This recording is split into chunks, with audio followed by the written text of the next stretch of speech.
Alors la spécificité du ghetto de Vilnius est que il est une sorte de fleuron de la culture juive, de la culture yiddish dans cette partie de l'Europe et qu'il a toujours eu une existence culturelle très forte. D'ailleurs, l'auteur, Abraham Sutzkever, est un poète yiddish. Il va survivre à la guerre et il est une des plus grandes figures de la littérature yiddish.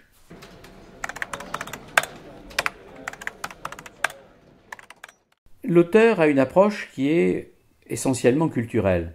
Bien sûr, il décrit l'anéantissement des Juifs du ghetto de Vilnius, le sort qui leur est réservé, comment des familles entières disparaissent dans la fournaise.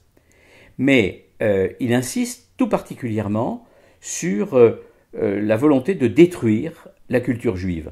C'est-à-dire qu'on ne s'attaque pas seulement aux êtres humains, on s'attaque aussi à leur âme.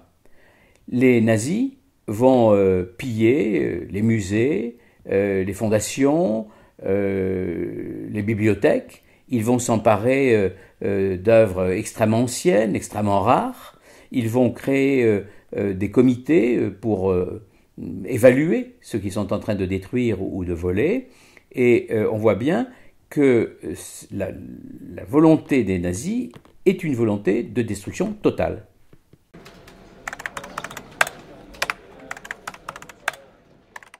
La leçon que l'on peut tirer de ce texte est de plusieurs ordres. La première, c'est que, effectivement,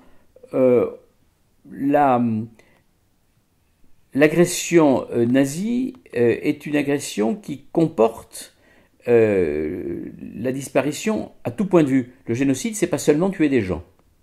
Deuxièmement, parce qu'il nous montre comment le ghetto va résister à ce genre d'agression, comment c'est également par la préservation de la culture, en l'occurrence là de la culture yiddish, que se dessine une résistance qui n'est pas une résistance armée, mais qui est une résistance de l'intelligence, du savoir et de la culture.